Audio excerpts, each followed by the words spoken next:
Pues amigas y amigos, bienvenidos a un vídeo nuevo aquí en el Cafetal. Estamos acostumbrados a acercarnos a las grandes preguntas de la vida a través de entrevistas o espacios de diálogo con personas hablando de sus propias vidas. Pero quería abrir un espacio nuevo, distinto, que es el Cafetal Tertulias. Así que bienvenida y bienvenido. Y sin más preámbulo, hoy quiero empezar con la primera tertulia, que tiene que ver con el ajuste fino en el universo. Realmente vivimos en un universo que está ajustado para la vida. Estamos en una especie de reloj gigantesco que parece que tiene lo que tenía que tener para que existamos y vivamos. Y sin más preámbulo, en las tertulias quiero traer a dos personas que sean expertos o gente que tengan cosas que contarnos, pero que sean de campos distintos, de familias distintas, de sitios distintos, que puedan nutrir la tertulia, nunca mejor dicho, con cosas variadas. Y tengo el placer de presentaros a Enric Gel, a mi amigo Enric, adicto a la Tal. filosofía. ¿Cómo estás, querido? Muy bien, muy bien. Aquí en el cafetal con un vaso de agua. Entonces, no sé si eso es como pecado capital, Eso es pero pecado capital, pero es verdad que como no te he invitado al cafetal oficialmente, es como que aún entiendo que se, tienes se excusa, es una excusa, la ¿no? excusa o, sí, el hueco para decir, puedo hacer lo que me dé la gana todavía, ¿no? No estoy dentro de ningún tipo de secta extraña que me obliga a consumir café de alta calidad. Bienvenido, tío. Muchas gracias, encantado de estar aquí. Y Enrique Solano, bienvenido. A ti sí, que además te veo por pantalla, pero nunca hemos tenido el privilegio de encontrarnos. Espero que pronto lo hagamos por ahí por Madrid o algo. ¿Qué tal? Bienvenido. ¿Qué tal, Josué? ¿Qué tal, Enrique? Pues nada, un placer, encantado de estar aquí, de que me hayas invitado. Yo ni siquiera tengo vaso de agua, o sea que todavía vengo Ni, más, ni base de Todavía agua. peor. verdad, todavía Bueno, peor. tómate la libertad si tienes que levantarte e ir a por el vaso de Nada, nada, agua. no te preocupes, no te preocupes. Genial. Oye, súper rápido, contame un poquito cuál ha sido vuestra vinculación con la idea esta del ajuste fino y por qué alguien como tú, Enrique, o alguien como tú, Enrique, que la gente, Enrique, en redes te localiza como un filósofo. Enrique, cuéntanos antes de nada, o sea, ¿a qué te dedicas? ¿Qué eres? ¿Por qué te hemos traído al cafetal a hablar de un tema como el ajuste fino? Bueno, pues te cuento un poco. Lo importante, yo soy de Cartagena, donde nací hace 60 años, hace casi 60 años ya, sí. Y bueno, hace más de 30 estoy casado con una mujer maravillosa y tengo tres hijos estupendísimos. Esa es la parte interesante e importante de mi biografía, ¿no? Aparte de eso, profesionalmente sí, soy astrofísico, trabajo en el Centro de Astrobiología, que es un instituto de investigación que está en el campus que la Agencia Espacial Europea tiene en el municipio de Villanueva de la Cañada, a unos veintitantos kilómetros al oeste de Madrid. Y de allí llevo pues ya más de 20 años encargándome, soy el responsable en España de un proyecto que se llama Observatorio Virtual. Si tuviéramos que buscarle un eslogan, sería como podría ser el universo a un solo clic. De tal manera, porque realmente es eso. Tú desde cualquier persona, desde su casa con un ordenador, puede acceder a todas las imágenes, todas las observaciones de todos los telescopios en Tierra, de todos los satélites, todas las observaciones que se ha hecho en astrofísica. Es un poco el proyecto a lo que me vengo encargando, vengo trabajando desde hace ya pues bastantes años.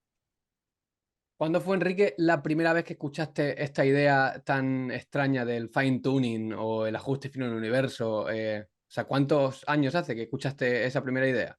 Pues no hace muchos, tampoco podría fijarte una fecha, pero 5 o 10 años, 5 o 10 cuando años. sí, sí, sí, que empezó a interesarme este tema porque, bueno, pues en aquel momento yo no sabía nada de esto y, bueno, me resultaba muy curioso y sí que empecé a indagar a ver cuánto de verdad era eso esa noticia que sobre este ajuste fino que yo había oído. Y bueno, pues sí, desde hace 5 7 10 años es cuando vengo interesándome un poco, sobre todo por este tema. Ahora te preguntaré para que nos definas tú un poco más como experto qué significa esto de ajuste fino, pero antes, Enrique, hay gente que puede decir, tío, ¿qué hace un filósofo hablando? Entendemos que este Enrique, que es ¿qué hace un filósofo hablando de un tema como este? O sea, ¿por qué es interesante alguien de un campo como el tuyo para una pregunta como el ajuste fino del universo? Vale, sí, antes tengo que decir que está siendo un poco confuso lo de Enrique y Enrique, entonces no lo hemos hecho a propósito, pero Puedo decir, señor Gel, señor Solano. Exacto. Señor Gel. Señor Gel, ¿no? No, pero a ver, por responder a tu pregunta, a ver, a mí siempre Sí. como filósofo me interesa en general lo que la ciencia tiene que decir sobre el mundo, porque creo que em, aparte de que en sí misma es una fuente de conocimiento espectacular acerca del mundo natural, creo que también como filósofo es muy interesante porque normalmente lo que sucede es que muchos de los datos de la ciencia están abiertos a múltiples interpretaciones desde diferentes cosmovisiones filosóficas distintas, ¿no? Entonces, cuando hablamos del tema del ajuste fino, como estamos hablando de algo que pertañe de, de las características que tienen las mejores leyes básicas que nosotros conocemos hasta el momento, pues parece que estamos hablando de algo que toca muy de cerca temas de cosmovisión muy general, es decir, vale, ¿qué cosmovisión global puede dar cuenta mejor de las características que tienen estas leyes que estamos descubriendo, ¿no? Entonces, como filósofo interesado en, bueno, pues la explicación última de todas las cosas más razonable a la que podamos llegar, me interesa si la ciencia puede arrojar algo de evidencia en ese debate, ¿no? Entonces, a mí me interesa por eso. Yo me enteré de este tema también hará, no sé cuántos años, pero probablemente también unos 10 años o una cosa así, cuando empecé a escuchar como muchos debates en plan de William Lane Craig, ¿sabes? Debates de William Lane Craig con Christopher Hitchens y tal, ¿no? Porque el argumento del ajuste fino es como una arma arrojadiza en este tipo de debates entre teísmo, naturalismo, etcétera. Y también me empecé a interesar de, bueno, de intentar ver, vale, entiendo dónde está el debate de si hay ajuste fino o tal, pero ahora vamos a ver, vale, la evidencia realmente cuál es, ¿no? Entonces ahí empecé, digamos, a interesarme por otros autores como Luke Barnes, Geraint Lewis, ¿no? Que son también cosmólogos y tratan un poquito este tema. Y a raíz de este interés, pues llegué a conocer también a Enrique. Qué maravilla. Y nos has hecho el link, así que te agradezco desde aquí, sí, que hayas hecho este puente entre Enrique Solano y yo.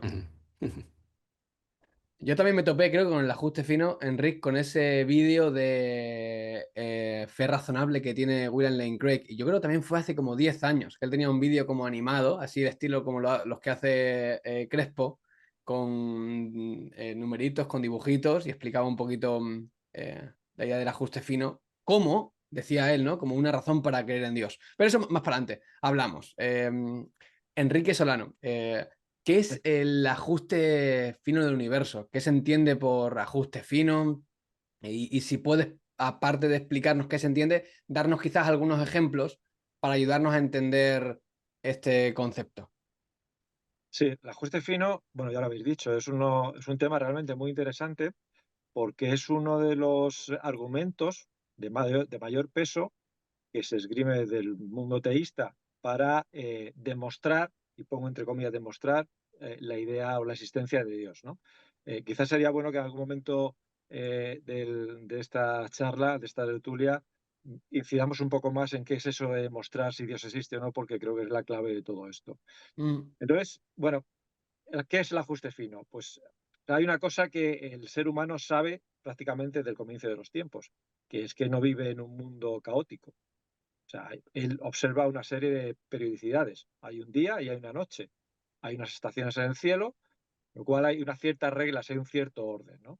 Ya, pues, o sea, Heráclito ya en la antigua Grecia hablaba del logos, de este ente ordenador, que es el que da orden al universo, da orden a la creación a través de unas reglas. Con lo cual, esto de que el mundo está ordenado es algo que de manera intuitiva prácticamente se conoce desde el principio de los tiempos.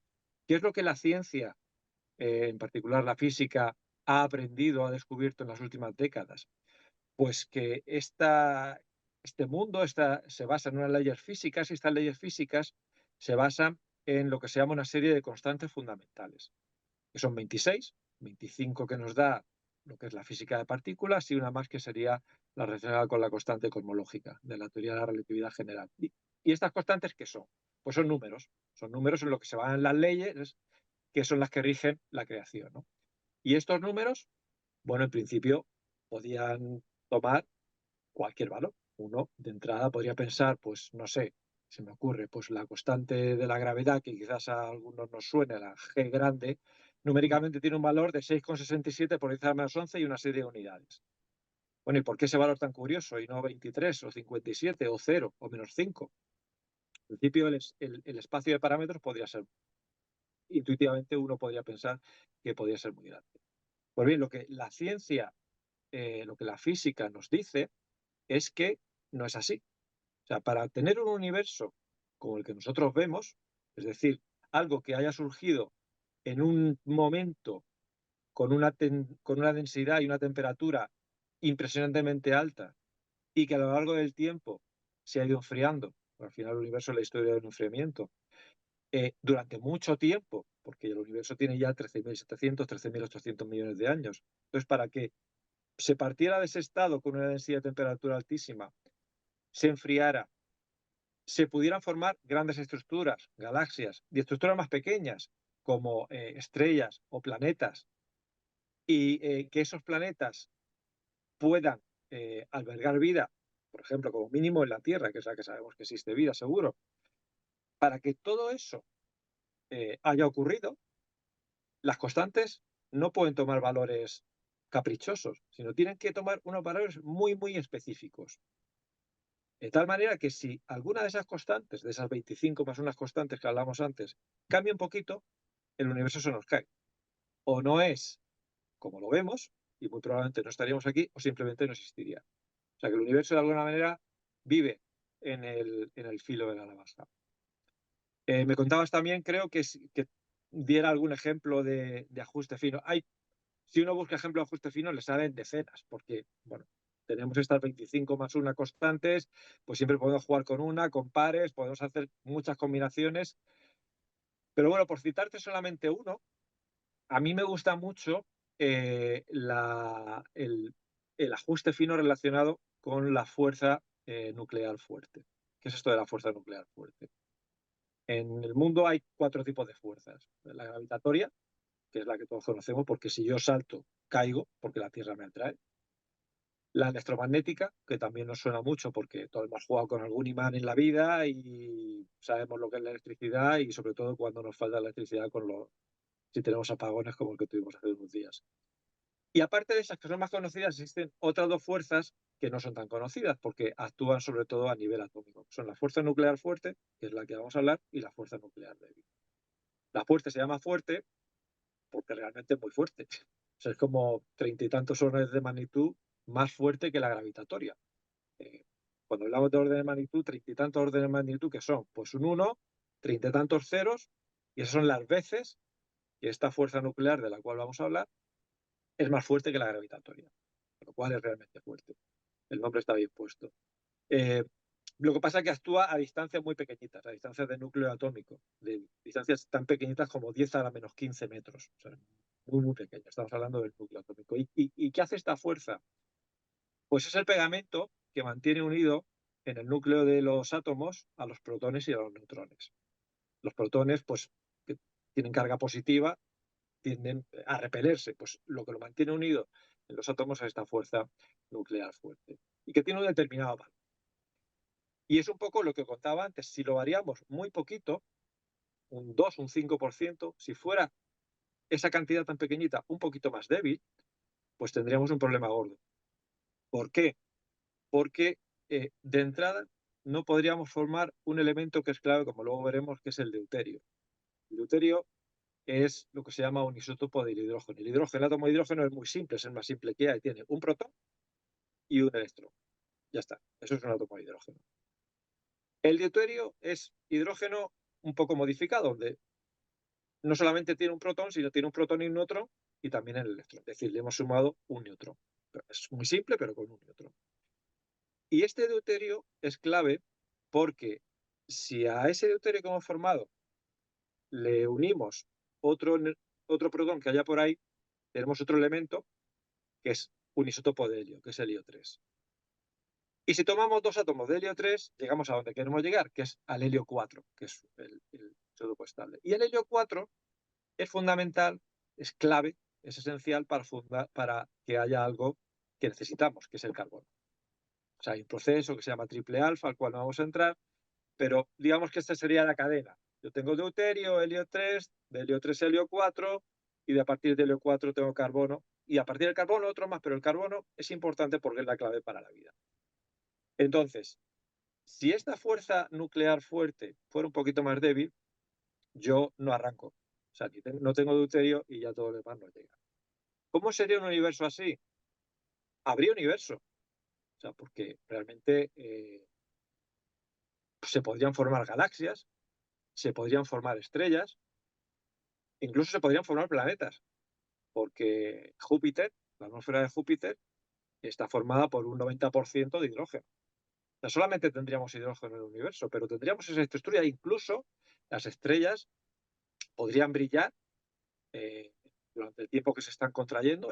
Podríamos tener estrellas de millones de años hasta que al final pues colapsaran. Vienen objetos como enanas blancas, son agujeros negros, estrellas de neutrones, distintos tipos de objetos astronómicos. Es decir, que como que a gran escala el universo podría ser en este escenario muy similar al nuestro, pero sin complejidad. Solamente tendríamos hidrógeno, con lo cual no habría seres vivos de ningún tipo. Tendríamos solamente como el escenario, pero nadie actuando en el escenario. Entonces, yo creo que es un caso muy, como te digo, hay muchísimos más. Pero a mí este me gusta porque es muy, muy ilustrativo de que variando un poquito eh, una cosa, bueno, como es esta fuerza nuclear fuerte, tendríamos un universo, eh, pero que no se parecería en nada a pequeña escala a nuestro actual. Enric, no tengo que decírtelo que tú en cualquier momento saltas y comentas lo que quieras, ¿eh? Vale, sí, no, yo lo que creo que puedo añadir, claro, desde el punto de vista de la filosofía, ¿no? Una cosa que señalan muchos filósofos es que cuando nosotros nos encontramos en la realidad con ciertos límites que al menos de buenas a primeras parecen arbitrarios, siempre intentamos buscar una explicación, ¿no? Entonces, si yo te digo, mi teléfono móvil tiene... ¿Cuál es como la memoria normal de un teléfono móvil? Josué, tú que sabes más de estas Depende, o cosas sea, que yo seguro. yo es que como estoy en el mundo de Apple, ahí se juega entre 128, 256, ya la gente tiene mucho dinero, Pues pero eso que sí, es 128 gigas, por ejemplo. por Pues ejemplo, ese es el mío, ese es el mío. mira, pues Sí. si yo te digo mi teléfono móvil tiene 128 gigas, ¿no? Pues hombre, uno se podría preguntar, pero ¿por qué 128? ¿Por qué no 129, 127? ¿Por Ujú. qué no 128,5? ¿Por qué no 124,63, ¿no? Entonces, parece que estamos hablando de ciertos límites que son arbitrarios y que invitan la pregunta de ¿y por qué ese valor y no otro, ¿no? Y en el caso que estamos discutiendo, como bien explicaba Enrique, ¿no? Pues parece que estamos en lo mismo. Estamos con una serie de valores que al menos de buenas a primeras invitan la pregunta de, pero ¿y por qué son estos valores y no otros? ¿No? Porque las teorías que tenemos no nos dicen que tiene que ser ese valor, sino que simplemente nosotros vamos a la realidad y obtenemos ese valor normalmente de manera experimental, ¿no? Y surge la pregunta de ¿y por qué, no? Y si encima luego vemos que cambiando alguno de estos valores obtenemos resultados como radicalmente diferentes del mundo en el que habitamos y que serían, pues yo que sé, universos en los que no sería posible la vida como la conocemos o en general, pues entonces la pregunta todavía es más acuciante, ¿no? Y, ostras, ¿y por qué estos valores y no otros, ¿no? Entonces lo que nos interesa como filósofos es encontrar una cosmovisión que pueda explicar justamente eso que de buenas a primeras parece arbitrario. Y en cambio, si tenemos una cosmovisión que lo deja como bruto, como algo inexplicado, como algo es Ujú. simplemente que es así y ya está, pues bueno, al menos yo como filósofo lo consideraré como un punto en contra de esa cosmovisión. Y sería un poco contraintuitivo, ¿no? Porque a nivel científico necesitamos no quedarnos con hechos brutos, ¿no? Claro, o sea, desde la filosofía, desde la ciencia, yo creo que en el fondo, desde cualquier investigación racional, tú lo que quieres es encontrar explicaciones de las cosas. Si, Ajá. si estuviera permitido ante un cierto hecho sorprendente lanzar las manos así al aire y decir, es así porque sí y ya está, pues no sé, la mayoría de debates que tenemos serían irresolubles, ¿no? Porque si algo va en contra de mi cosmovisión, siempre podré decir que es un hecho bruto y ya está, ¿no? Ujú. Entonces, no sé, si alguna teoría es capaz de ofrecer una explicación y otra no, como mínimo eso en igualdad de condiciones es como un punto a favor, ¿no? Ya, Enrique, ¿Cuánto de fino es el ajuste fino? Que eso es una pregunta que a veces cuando hemos estado haciendo algún tipo de debate, charla o tal, hay una gente que dice, bueno, que no es para tanto. Ayúdanos a entender un poco, o sea, eso, ¿cuánto de fino es realmente el ajuste fino? Claro, depende mucho de las constantes. Y también esto es campo de debate, ¿eh? Porque todavía, de hecho, estaríamos hablando de universos hipotéticos, por ejemplo, estrellas que no existen, pero donde podrían darse. Entonces, bueno, hay mucho de teoría y mucho de debate todavía, y hay rangos muy variados. Por ejemplo, el ejemplo que te he puesto antes de la fuerza nuclear fuerte, ahí sí que parece claro que si nos movemos un 2 un 5%, ya el universo no puede tener complejidad. Si nos vamos a otro ejemplo que aparece también normalmente, como puede ser la relación de las masas entre el neutrón y el protón, que es el neutrón es ligerísimamente como un 0,1% más masivo, que el neutrón es ligerísimamente más masivo que el protón. Ahí parece que la cosa es un poco más flexible. Podríamos tener hasta un factor 2, 3, 4, dependiendo del autor, el valor actual, y la cosa todavía se mantendría. Luego tenemos también otro tipo de ajustes finos muy curioso, donde realmente el margen es, al contrario, más pequeño. Hay autores que también, aparte de todas estas constantes físicas, sostiene que también podemos encontrar ajuste fino en el número de dimensiones espaciotemporales que tenemos. Que, bueno, sabemos que estamos en un espacio de 3 dimensiones, pero ¿por qué 3? Entonces, podríamos pensar, hombre, es que 2, si yo lo que quiero es complejidad, pues un ser como un ser humano tiene una estructura cerebral que necesita un espacio. Entonces, en un plano, lo que sería dimensión 2, como que se me queda un poquito corto. Ya no hablar de dimensión 1. Vale, te compro ese argumento. Entonces vamos a 4, a dimensión 4, ¿no? O 5, o 18. Pues yo, joder, con un cerebro de 18 dimensiones, seré capaz de cualquier cosa, ¿no? Pues tampoco. Realmente 3 es la dimensión buena. ¿Por qué? Porque hay un teorema, el teorema de Bertrand, que es un teorema de mecánica clásica, de física clásica del final del siglo XIX, que nos dice que para yo tener una órbita cerrada, por ejemplo, lo que hacen los planetas alrededor del Sol, es decir, están en un punto determinado y al cabo de un determinado tiempo vuelven a estar en ese punto. Eso es una órbita cerrada. Pues para que eso se cumpla, para que si yo tengo una fuerza central, es decir, un objeto en el centro que está en este caso atrayendo, y se cumpla esto de las órbitas cerradas, la fuerza tiene que ser proporcional al inverso del cuadrado de la distancia, que es justamente lo que ocurre en dimensión 3. Es la fórmula de la gravitación, que bueno, depende de las masas, el producto de las masas, y está dividido por el cuadrado de la distancia. Es la que conocemos en nuestro mundo de dimensión 3. Si me voy a dimensión 4, ya esa fuerza no sería inversamente proporcional al cuadrado, sino inversamente proporcional al cubo de la distancia. ¿Qué pasa con esto? Pues que las órbitas dejan de ser estables, dejan de ser cerradas, y existe una probabilidad muy, muy grande de que el planeta termine por desaparecer, no orbita alrededor de su estrella. Y claro, esto es clave para el desarrollo de vida. La vida es una cosa que se desarrolla muy lentamente y necesita mucha estabilidad y que no pasen cosas raras. Es que un planeta esté de repente orbitando una estrella y de repente no lo esté, pues no es lo mejor para que se desarrolle este tipo de vida. Entonces es curioso por esto, porque solamente en esta dimensión n igual a 3 es cuando yo puedo tener planetas en órbitas cerradas. En ninguna otra dimensión. Podrías hablar también del tiempo. ¿Por qué el tiempo tiene una dimensión en lugar de 2? Bueno, ahí quizás sería más tema de debate, pero eh, yo no veo cómo se podría desarrollar, cómo podría haber leyes o cómo se podría desarrollar la ciencia, por ejemplo, en un espacio en un espacio, en un escenario donde tuviéramos 2 dimensiones del tiempo. Porque imagínate que yo tengo una piedra. Pues si yo la suelto, yo sé que va a caer al suelo, sé lo que va a pasar en el instante posterior. Pero si tengo 2 posibles vías, puede ser que en una dimensión la piedra se caiga y en otra dimensión la piedra flote, o se vaya para arriba, o me dé en la frente, ya, cualquier cosa, ¿no? Entonces, claro, si no hay una causa-efecto, ¿cómo elaborar leyes?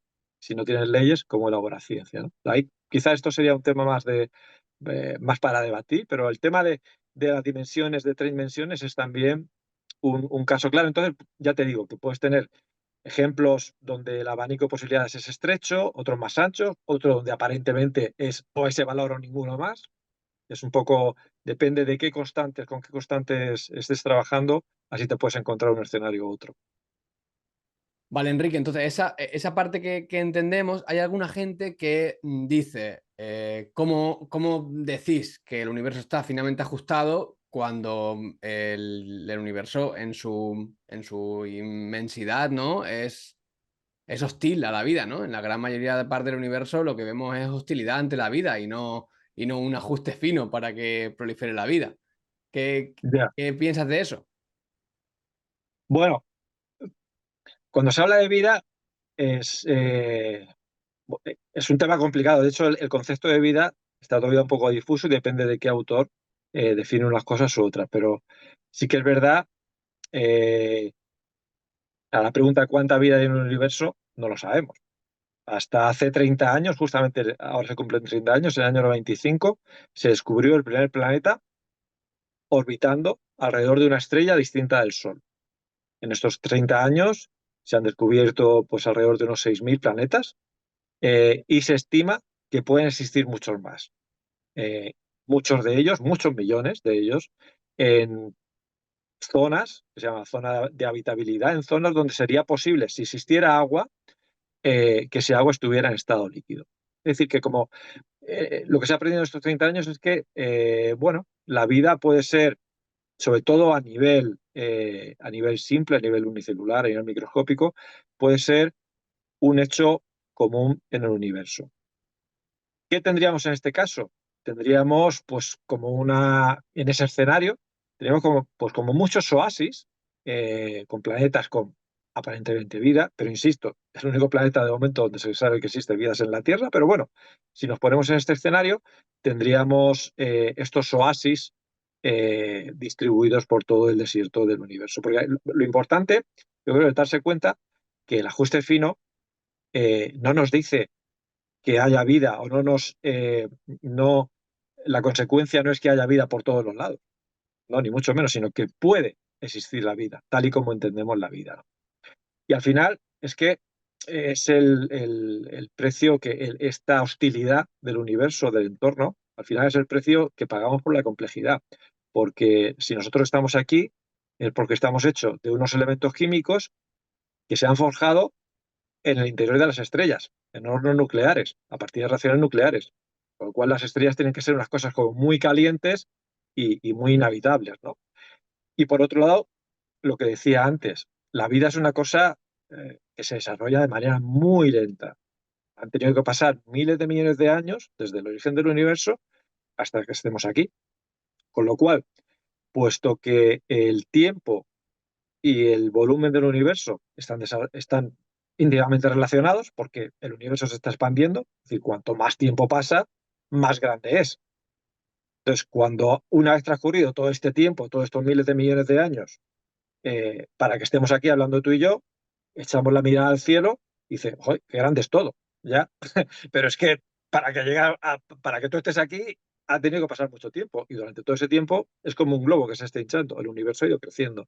Entonces, de alguna manera, sí, es verdad que el universo es inhóspito en su gran mayor medida, pero bueno, de alguna manera es el precio, el peaje que pagamos por tener complejidad. Sí, yo lo que le he escuchado también a Luke Barnes, por ejemplo, que es este cosmólogo que decía yo antes, es que, claro, si uno piensa en lo que tendría que pasar para que la inmensa mayoría del universo fuera un espacio habitable para la vida, pues tendría que haber oxígeno en todas partes, pero entonces eso aumentaría exponencialmente la masa de todas las cosas y colapsaría mucho más antes el universo, así que tampoco se podría llegar a formar vida en las condiciones que tenemos ahora, ¿no? Entonces, sí, no sé, yo les he escuchado también decir esto que decías tú, ¿no? De que al final, o sea, cuando hablamos del ajuste fino, hablamos que las condiciones que tiene el universo son tales que hace que sea posible la vida. Y que si no fueran estas, no sería posible en absoluto. O sea, no quiere decir que para que un universo esté finamente ajustado para la vida tenga que ser como completamente, pues, ¿cómo se dice esto? En lo contrario Habitable de o... inhóspito, completamente habitable en todas partes, ¿no?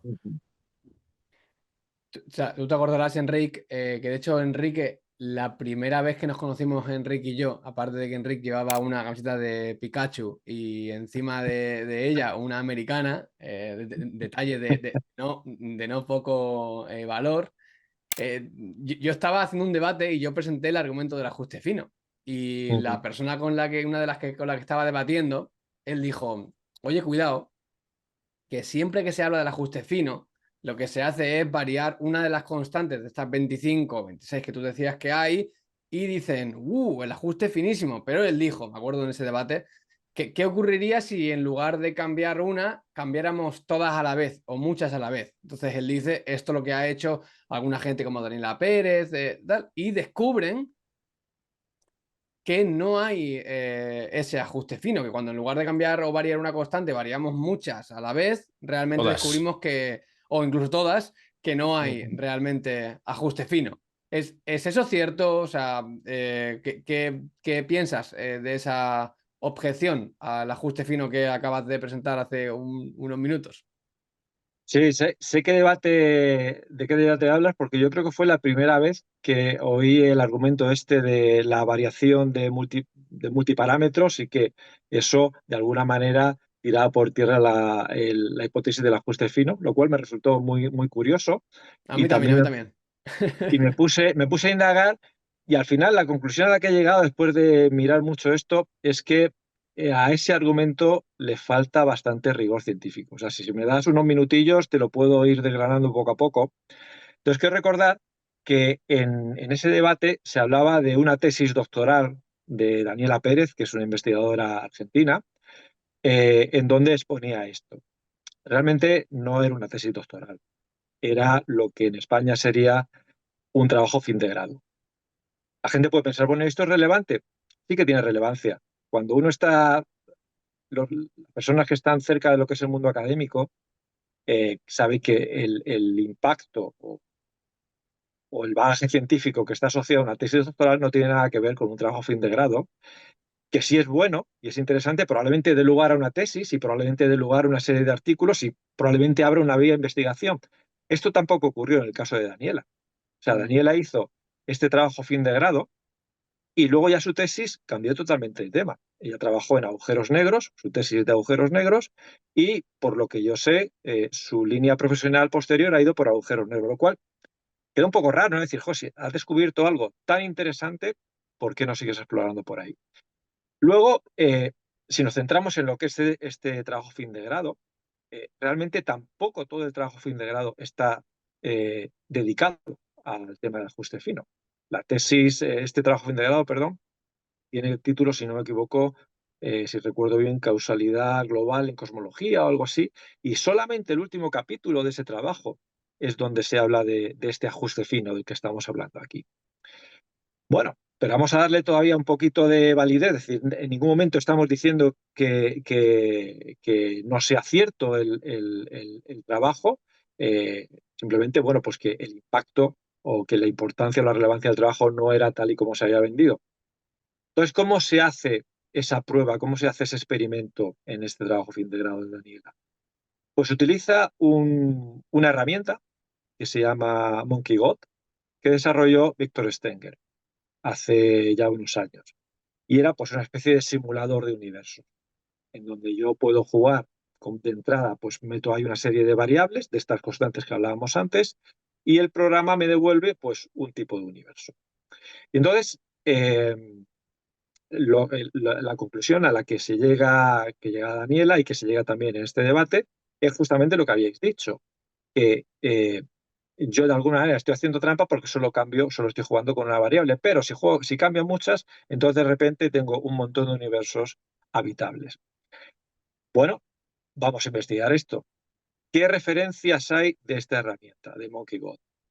Pues si uno busca, realmente no hay ninguna referencia.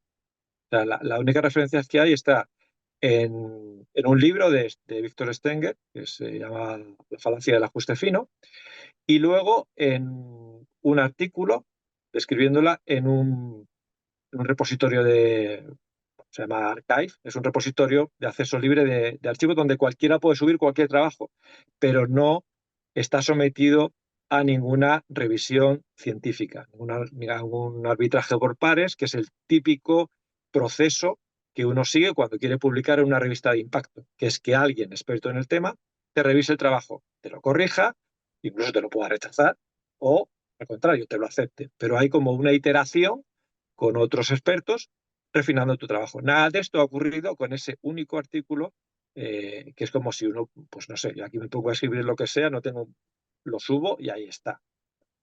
Y luego otra cosa muy importante, que es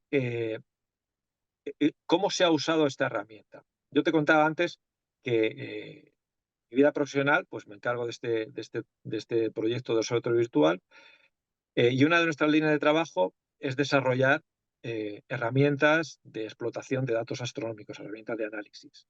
Hay herramientas que llevan ya un largo recorrido, llevan ya 18 años, y este tipo de herramientas que uno ofrece a la comunidad van mejorando por la retroalimentación de los usuarios.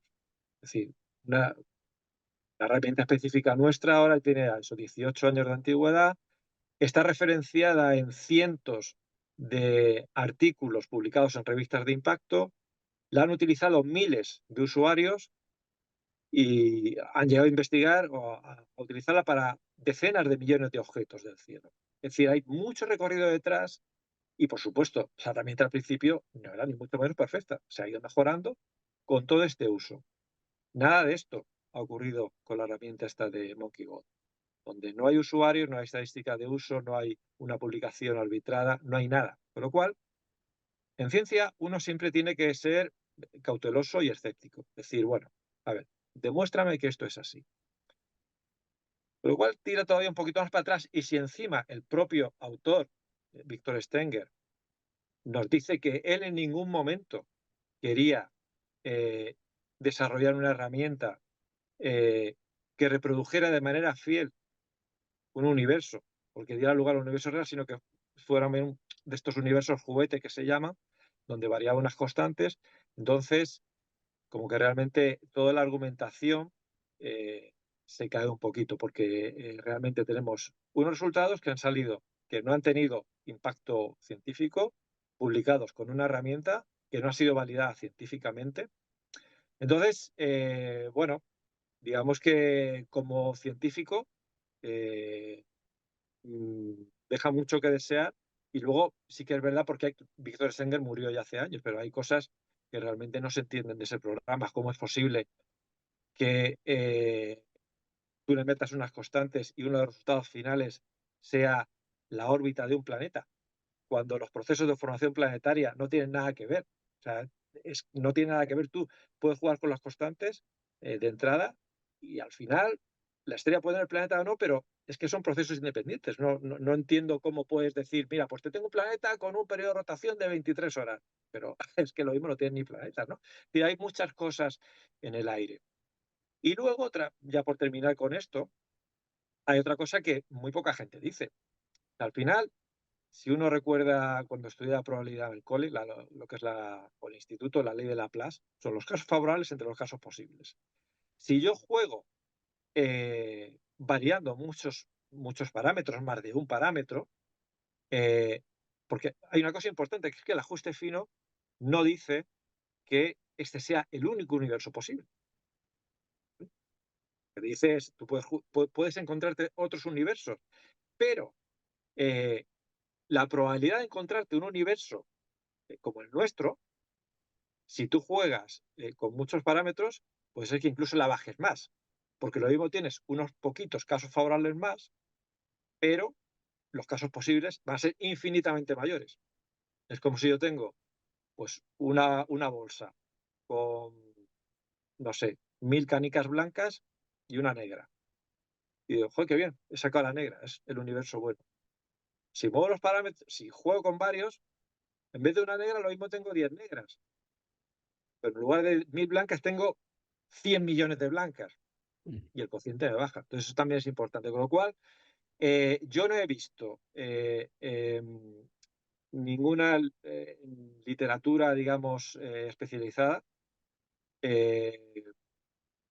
nada que defienda el trabajo de Víctor Stenger y de su programa Monkey Gold. Sí que es verdad, eso no quiere decir que ahora mismo no existan otros cosmólogos, como puede ser Fred Adams, que sea muy escéptico o muy beligerante, por así decirlo, con lo que es el ajuste fino.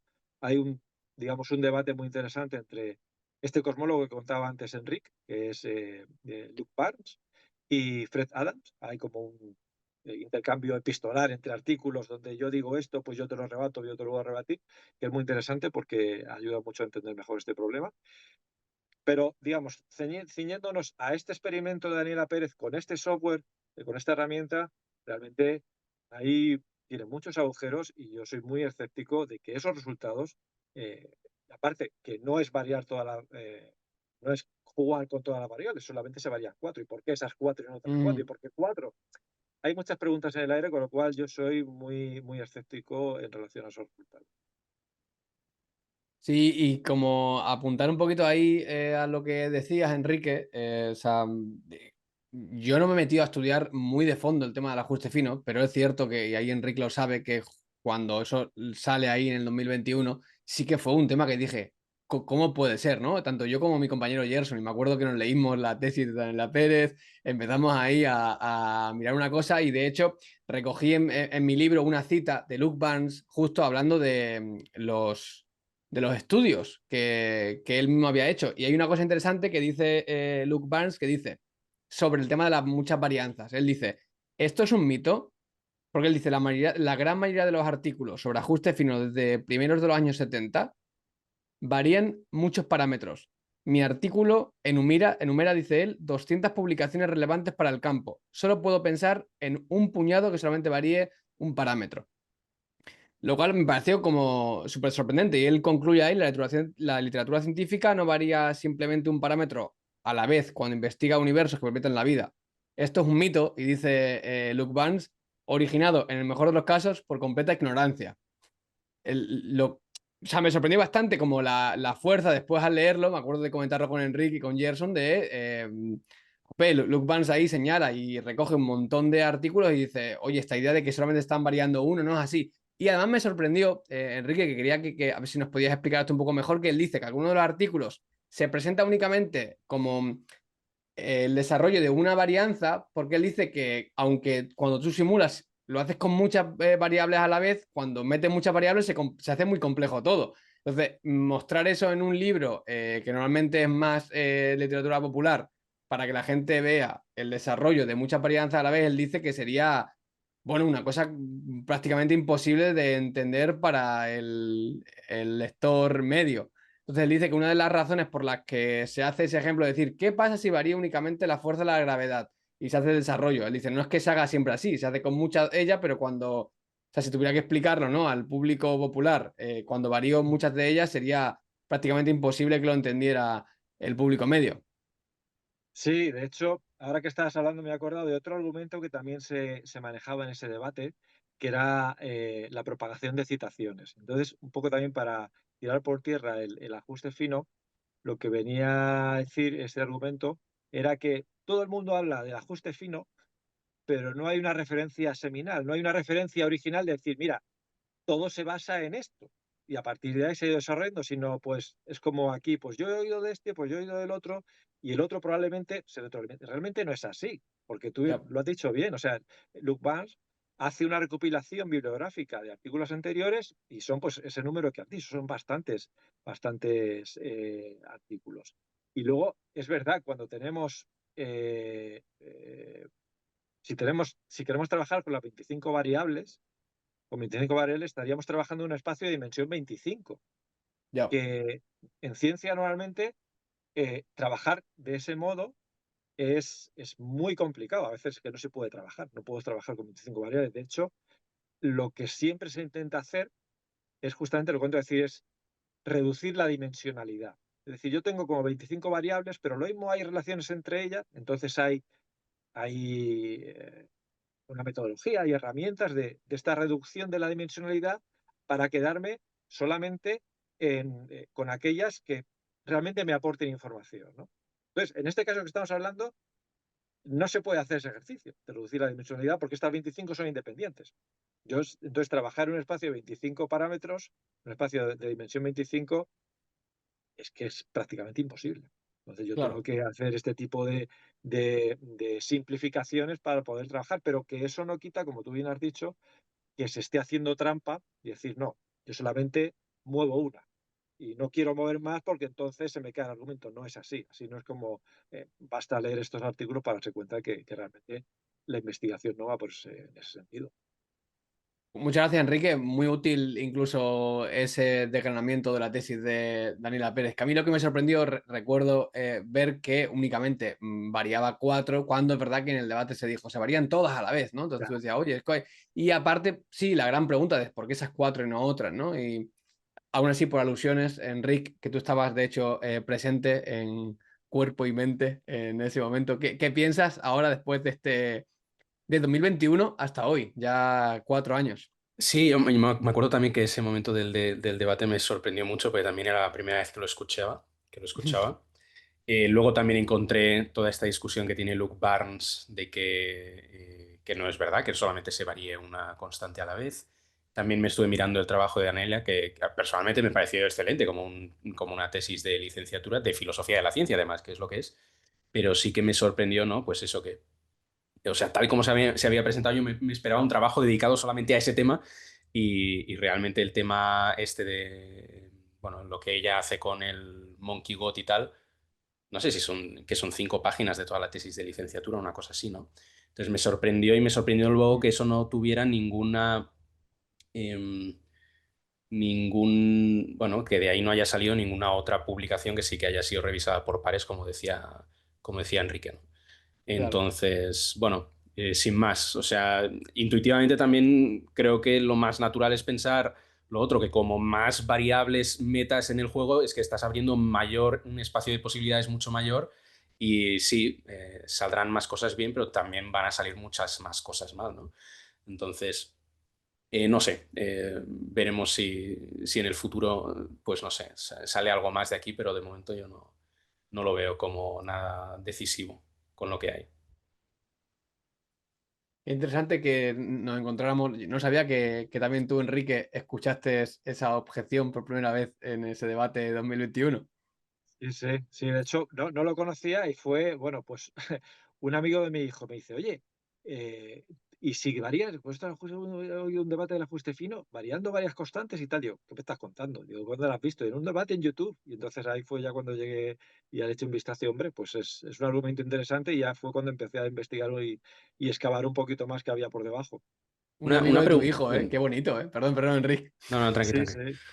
No, tenía una pregunta para Enrique, porque cuando has comentado lo del debate entre Luke Barnes y Fred Adams y tal, te quería preguntar, o sea, ¿tú cómo ves el estado del consenso en torno a la evidencia del ajuste fino? Es decir, no a la interpretación, no a la explicación que haya que darle. Porque yo me acuerdo de preguntarle una vez a Luke Barnes, justamente en plan, oye, a ver, la comunidad científica en general que trata este tema de ajuste fino, ¿hay algún consenso al respecto de que sí que hay ajuste fino, no hay ajuste fino, etcétera? Y él me dijo que sí, que bueno, obviamente hay personas que siempre están discutiendo las cosas, como es completamente normal, tanto en filosofía como en ciencia, pero que en general había como un consenso acerca de la evidencia de que sí que hay un ajuste fino, y entonces la cuestión es, bueno, ¿cómo lo explicamos? Si multiverso, si no sé qué, si no sé qué otra cosa, ¿no? Entonces, ¿tú cómo lo ves esto? ¿O no tienes, digamos... Yo creo que em, es por supuesto, en la distribución de campana de Gauss siempre tienes extremos que te van a claro. decir cosas más variopintas, ¿no? Pero yo creo que está comúnmente aceptado, es casi una evidencia científica de que las constantes toman esos valores y si no, el universo se nos cae.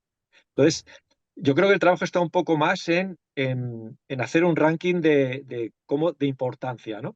Entonces, Mm, mm, porque no todas las constantes juegan un papel tan fundamental para que haya universos, el abanico de posibilidades puede ser grande, yo puedo pensar en universos, por ejemplo, eh, pues, ¿qué te puedo decir? Si la fuerza lo que hablábamos antes, por volver al argumento que te decía antes, si la fuerza nuclear fuerte fuera un poquito más débil, teníamos todo esto desde un universo sin complejidad. Pero ¿qué pasa si fuera un poquito más fuerte? Eh, También eso, 2, 5, 10%, no mucho más.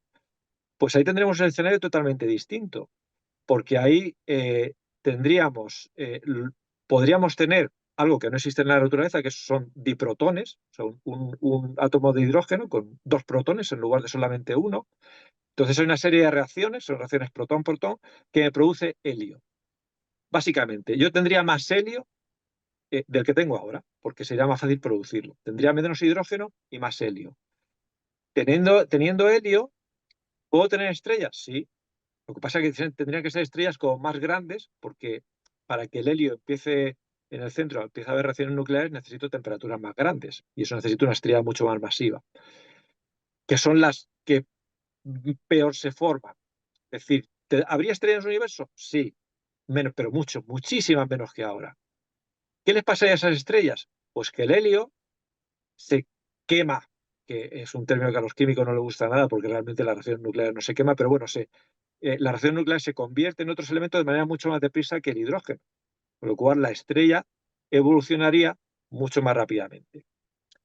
En otras palabras, tendríamos un universo con muchas menos estrellas y con una vida mucho más corta que la de ahora. Y la gran pregunta, ¿esto es algo totalmente prohibitivo para la vida?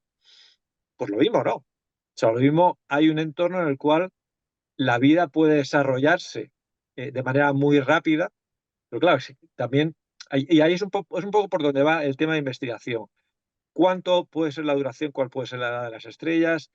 Eh, ¿Cuánto helio y cuánto hidrógenos tendríamos? Realmente las estrellas podrían, con una estrella de unos pocos cientos de millones de años, a la vida le daría tiempo a desarrollarse hasta niveles de complejidad alta, por lo que sabemos en la Tierra, claramente, ¿no? Que necesitamos miles de millones de años. Entonces, es un poco por donde yo veo que va el tema de la investigación. No tanto un sí o un no, sino decir, bueno, vamos a ver cómo de flexibles pueden ser estos parámetros para tener universos en donde, bueno, pueda existir vida e intentar cuantificar esos otros posibles escenarios.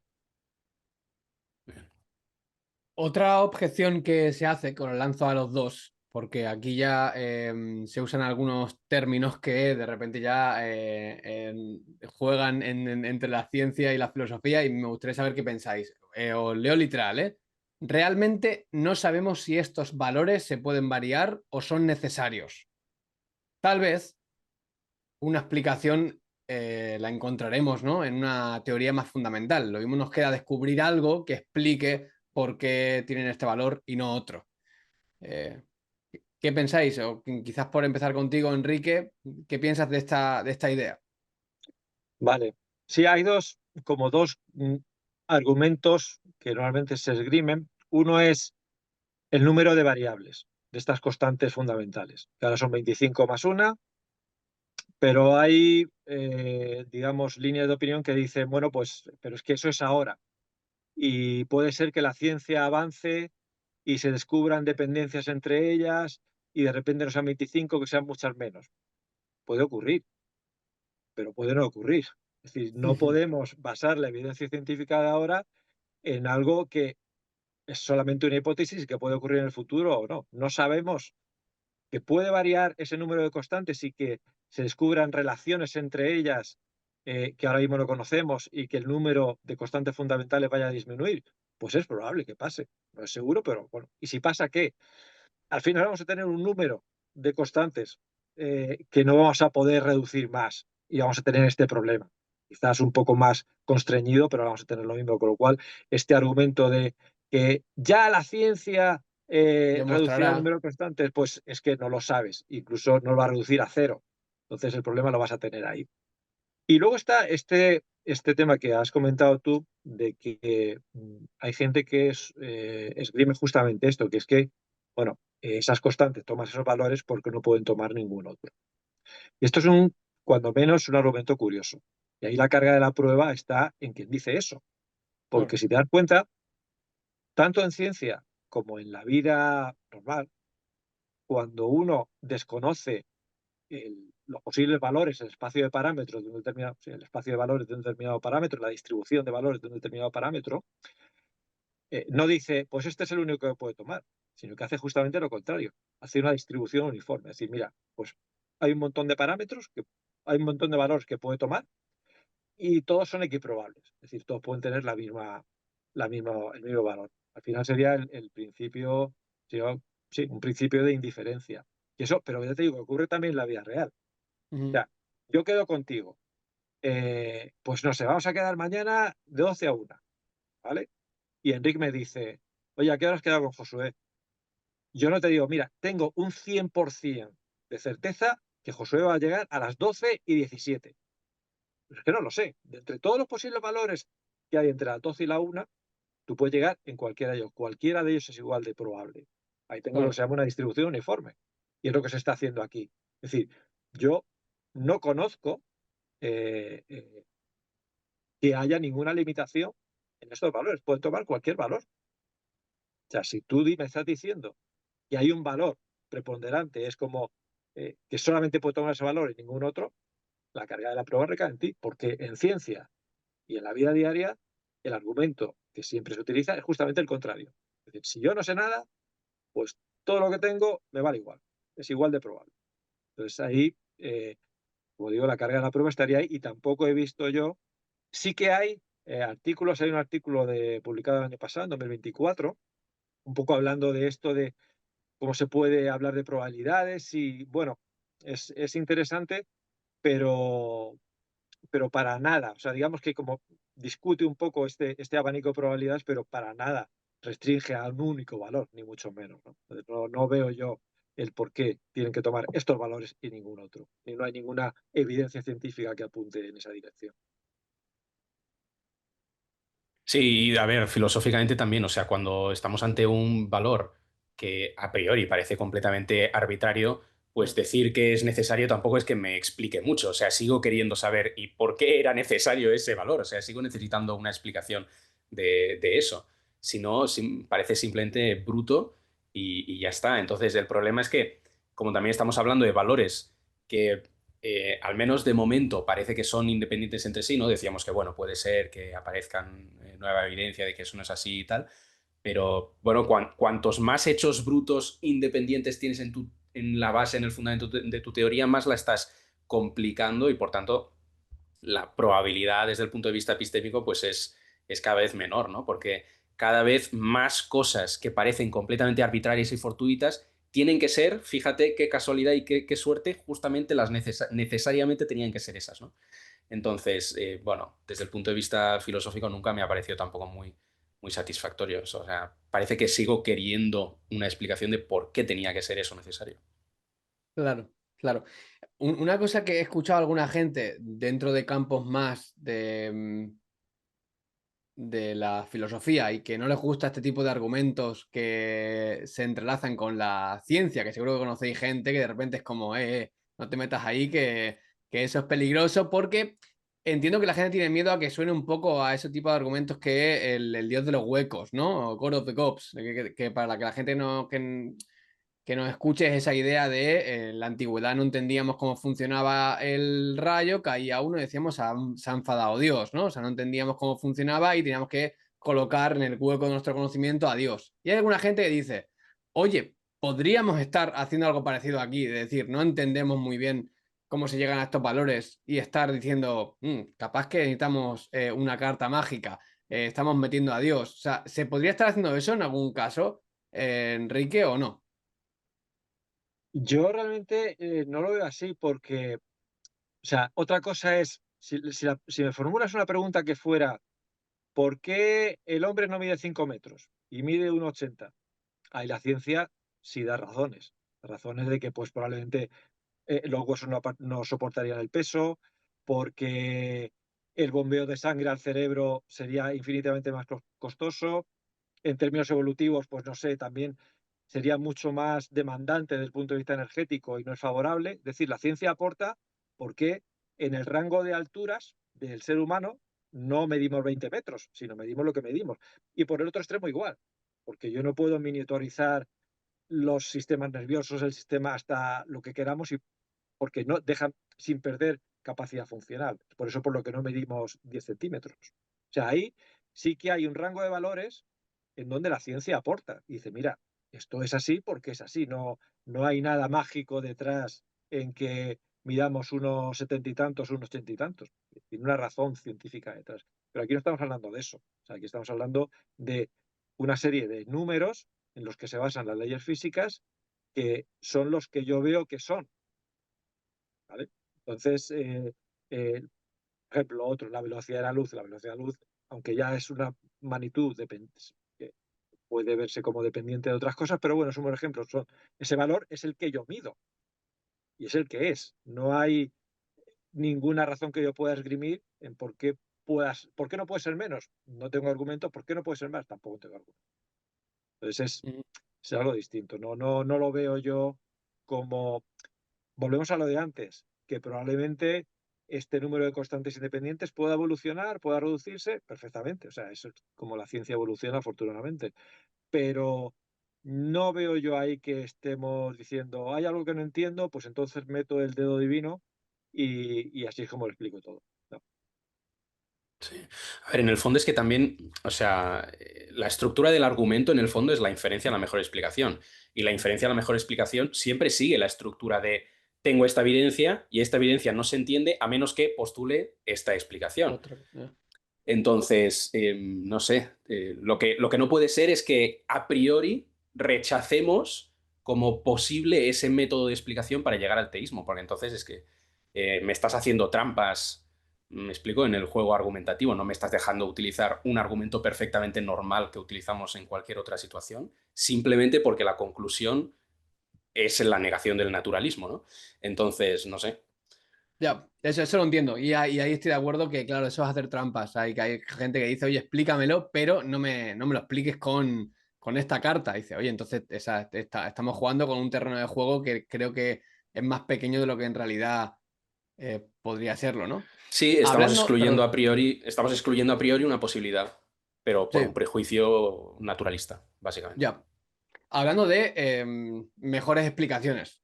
He escuchado a mucha gente, y vosotros seguramente más que yo, y lo habréis leído mejor, que ante este ajuste fino postulan una alternativa. De hecho, no todo el mundo que observa el ajuste fino y lo estudia, por poner un ejemplo de algunos astrofísicos o cosmólogos ateos como Stephen Weimer, ¿no? Y de este tipo de gente, ellos afirman que existe semejante cosa, pero no dicen, ergo, Dios existe, o tiene que existir algún tipo de trascendencia. De hecho, algunos de ellos postulan algo como el multiverso. Y yo quería preguntaros, o sea, ¿por qué el multiverso sería una explicación al ajuste fino y qué traería a la mesa? Y luego, si puedes, Enrique, un poquito más, o sea, ¿cuánto de científico o cuánta de evidencia existe en esta hipótesis del multiverso? ¿Me dejas comentar una cosa curiosa antes de darte Porfa. paso, Enrique? Porque es que en el libro que tienen conjunto Luke Barnes y Geraint Lewis, que se titula Un universo afortunado, A Fortunate Universe, o sea, los dos, Luke Barnes es creyente, cristiano, y Geraint Lewis es ateo, entonces los dos están como 100% de acuerdo en lo que es la evidencia del ajuste fino y de hecho atacan un montón de objeciones en contra del ajuste fino y tal. Y luego el último capítulo es como un diálogo entre los dos acerca de la explicación. Entonces Luke Barnes dice, bueno, pues yo creo que la mejor explicación es la hipótesis teísta y Geraint Lewis justamente dice, no, pues yo creo que la mejor explicación es la hipótesis del multiverso, ¿no? Entonces, bueno, también es como un libro muy interesante para el que se quiera como introducir en esa discusión de ver como dos personas desde cosmovisiones opuestas están de acuerdo en lo, digamos, la evidencia, pero luego la interpretan de maneras diferentes, ¿no? Bueno, Mm, y ahí así que te dejo hablar, Enrique. Sí, efectivamente, como bien decíais, el multiverso es la alternativa desde el mundo no teísta para explicar esto del ajuste fino, que al final es lo que comentábamos antes, es una evidencia que mucha gente acepta, ¿no? Entonces, eh, para borrar esa necesidad de Dios de la ecuación, es decir, bueno, si yo en lugar de un universo tengo muchos, tengo infinitos, pues realmente, ¿qué pasa? Alguno la probabilidad es ínfima, pero si tengo tantísimos, en alguno tiene que haber vida. Y nosotros estamos en el que hay vida. ¿Por qué? Porque si no hubiera vida no estaríamos aquí hablando. O sea, que somos consecuencia de que estamos en un universo bueno, ¿no? Y en ese caso, pues ya está. Entonces ellos, digamos, el argumento del multiverso, que la primera vez que uno lo oye puede sonar como un poco exótico, pues lo intentan vender, por un lado, como diciendo, no, no, realmente no es nuevo. Ya uno se va al Renacimiento y ya se hablaba de la pluralidad de mundos, en donde por mundo entendían todo, desde esta corteza de esta cáscara con estrellas a sus planetas, su Sol, sus satélites, tal, en fin, todo lo que podría ser equiparable al universo. Y entonces, digamos que ya se hablaba de pluralidad de mundos, no se sabía que existían otros mundos, pero había un debate intelectual sobre esa posibilidad, por lo cual los defensores del multiverso dicen, pues estamos en el mismo escenario. Igual que en el Renacimiento se habla de pluralidad de mundos, podemos hablar ahora de pluralidad de universos. Como idea para debatir, está bien, pero el problema está cuando a esto se le quiere dar un barniz científico, como que haya unas ya pruebas irrefutables de que el multiverso exista. Y aquí es donde ya la cosa empieza a resbalar un poco. ¿Por qué? Porque sí que es verdad que a veces he podido leer argumentos de que no, es que el multiverso está, eh, digamos, apoyado por teorías contrastadas, como puede ser la teoría de cuerdas o la inflación cósmica, etcétera, etcétera. Algunas postulaciones de algunas versiones de la mecánica cuántica, etcétera, etcétera. Bueno, ninguna de estas, o sea, la teoría de cuerdas, de la cual se lleva trabajando durante décadas, la inflación, son teorías. O sea, que formalmente, matemáticamente, pueden ser correctas, pero falta que realmente ocurra en la realidad. No todo lo que yo pongo en un papel ocurre realmente. Entonces no puedo dar por cierto algo como un multiverso que podría ser el resultado de una teoría que no sé si funciona o no y si es real o no. Entonces, es, hay que andar con cuidado con eso. Cuando se habla que a veces se habla con demasiada ligereza de cosas, bueno, o se mete o se pone al mismo nivel teorías contrastadas con otras cosas que son solamente eh, escritas en papel, pero que no tenemos ninguna validación empírica. Y luego, otro argumento que también se dice es, bueno, pero es que, claro, porque estos multiversos, cada uno de estos universos estaría desacoplado del otro. No habría posibilidad de hacer una medida, de hacer una observación o hacer una predicción sobre ninguno de estos universos. Lo cual dices, bueno, pues ahí como que la ciencia está un poco cercenada. Dices, si no puedo medir ni hacer nada, pues como idea está bien, pero no es algún relato científico lo que me estás diciendo. Entonces hay alguna gente que postula y dice, bueno, pero es que lo mismo pasa con la relatividad y los agujeros negros. Nadie sabe lo que pasa en el centro de un agujero negro. Y lo que es que si estos argumentos vuelven a hacer trampa, porque vamos a ver, la relatividad es una teoría que lleva un siglo de validez y que ha sido contrastada. O sea, la teoría de la relatividad general surgió en 1915 y en 1919 Eddington, con la observación de un eclipse, ya confirmó que efectivamente las masas deforman el espacio. Luego se demostró que el tiempo también se ve afectado por una masa. Cuando yo estoy cerca de un agujero negro, el tiempo va más despacio. Eso también se ha demostrado en la Tierra. En el mundo de la astrofísica, pues cosas que sí, predicciones de la teoría de la relatividad, como lentes gravitacionales, como las ondas gravitacionales, este tipo de cosas también se han confirmado. Nada de esto ha pasado con la inflación o con la teoría de cuerdas, que no dejan de ser teorías. No han cumplido ninguna predicción.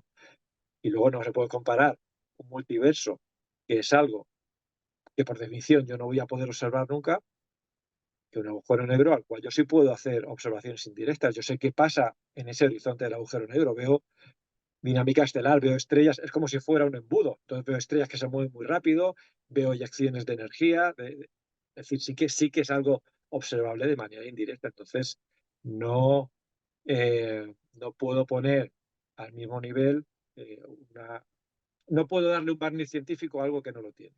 Es una idea que puede desarrollarse, pero no es idea del multiverso, no tiene ninguna validez científica.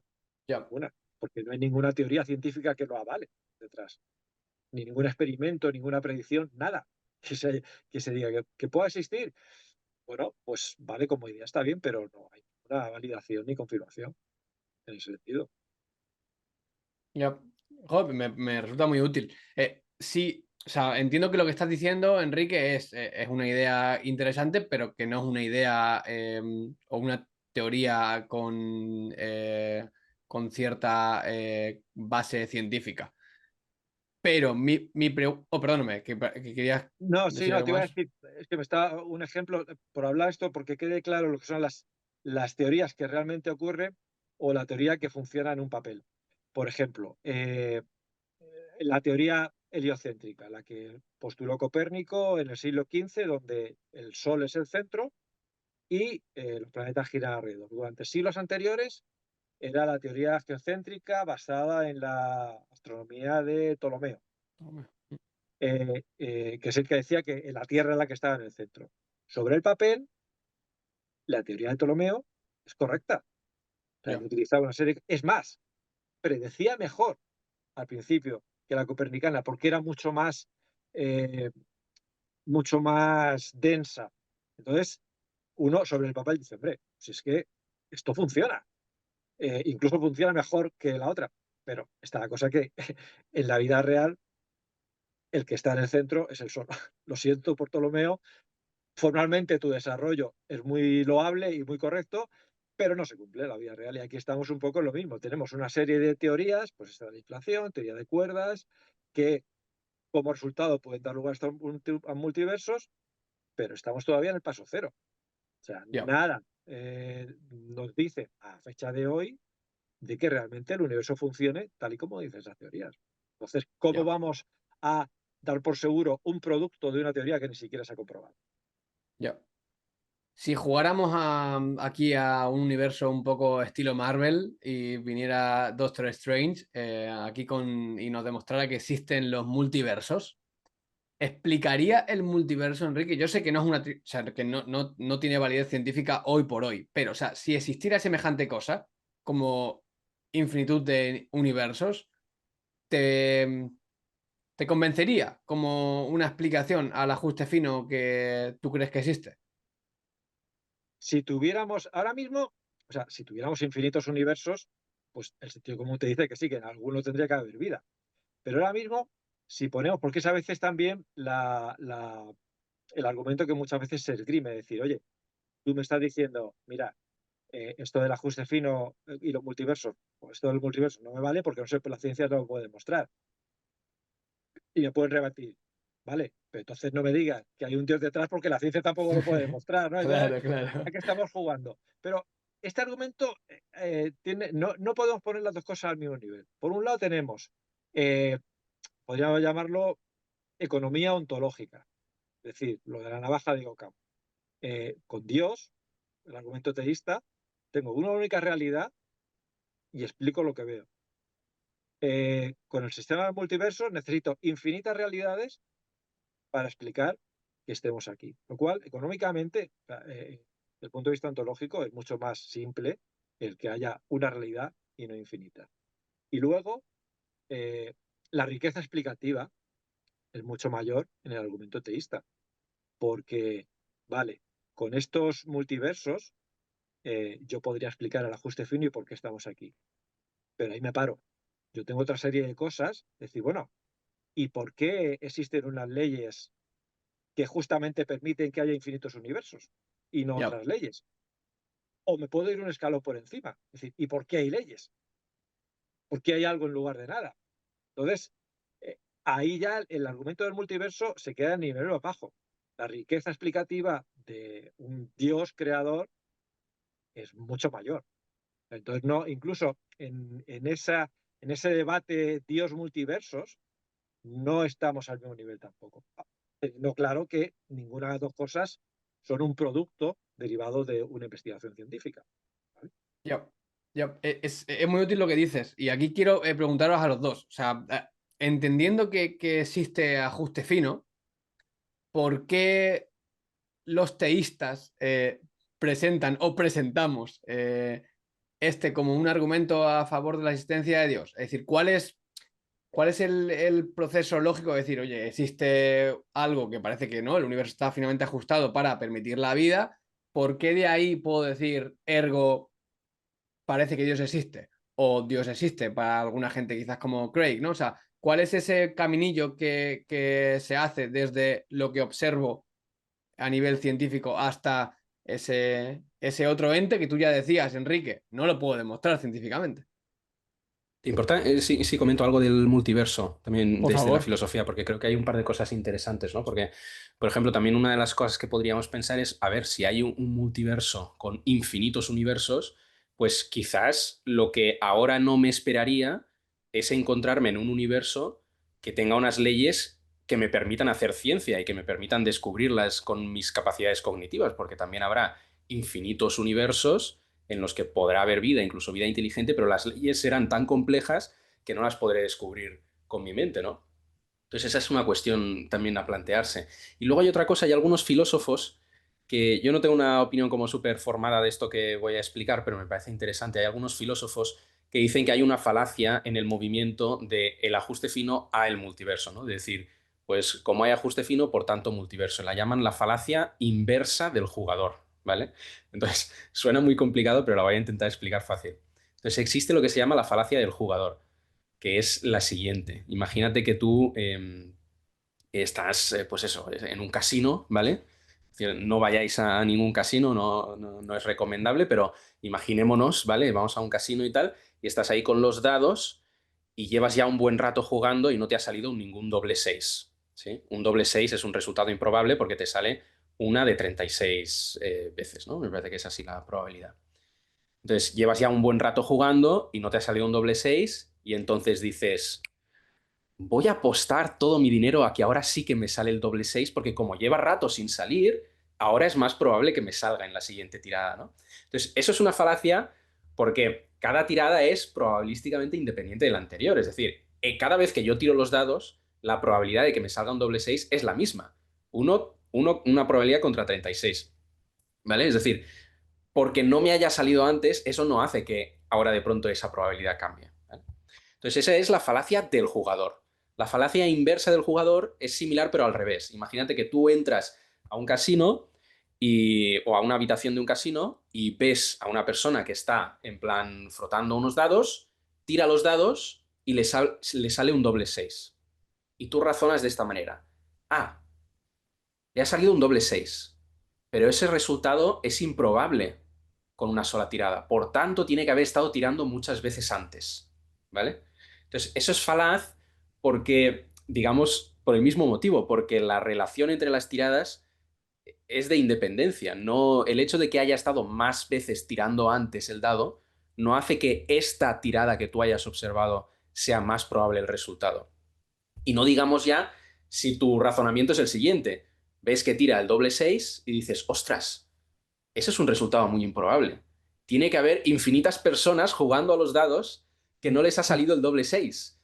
Y por tanto, a este sí que le ha salido el doble 6, ¿sabes? Entonces, lo que dicen estos filósofos, por ejemplo, Philip Goff, Ian Hacking, Roger White, ¿vale?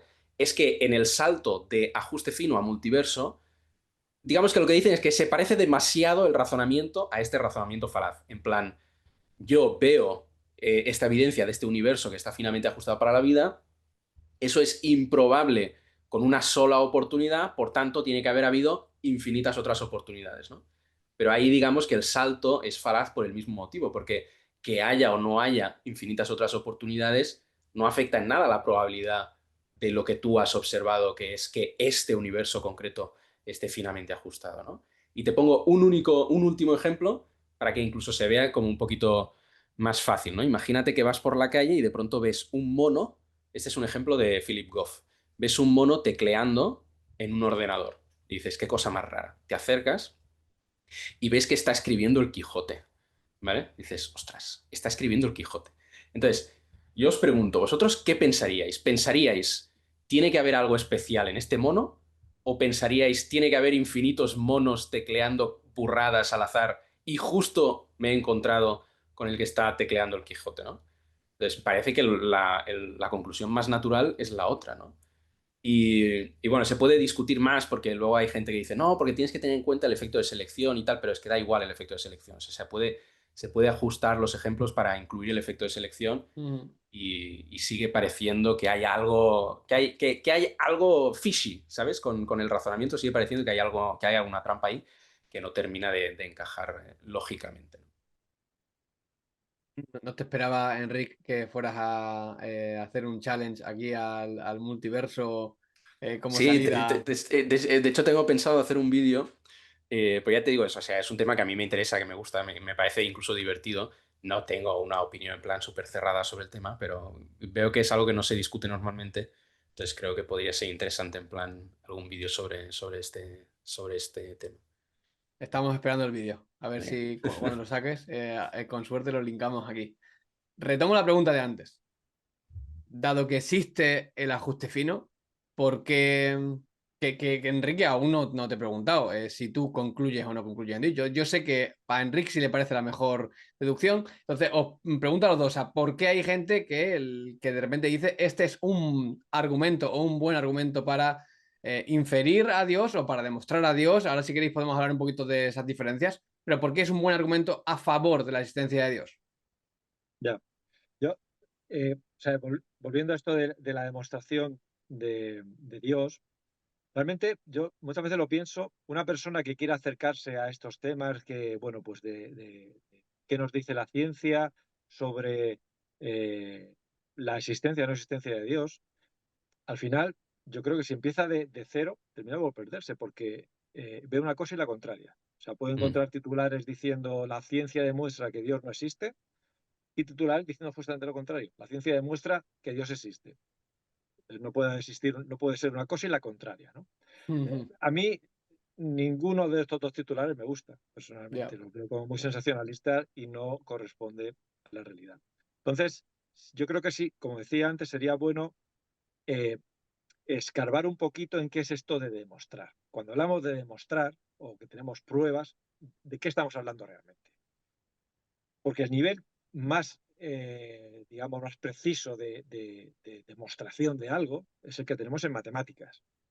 Pues, ¿qué te digo yo? Geometría de Euclides. Yo parto de unos axiomas, de unas verdades indemostrables, es decir, mi base, que son 5, pues, ¿qué te digo yo? Por 2 puntos pasa solamente una línea recta. Eso es axiomático. Y eso, pero partiendo de una serie de axiomas, poquitos, yo puedo llegar a una serie de teoremas, como por ejemplo el teorema de Pitágoras, que a todos nos suena. Si yo tengo un triángulo rectángulo, si los lados pequeñitos miden 3 y 4, el lado grande, la hipotenusa mide 5.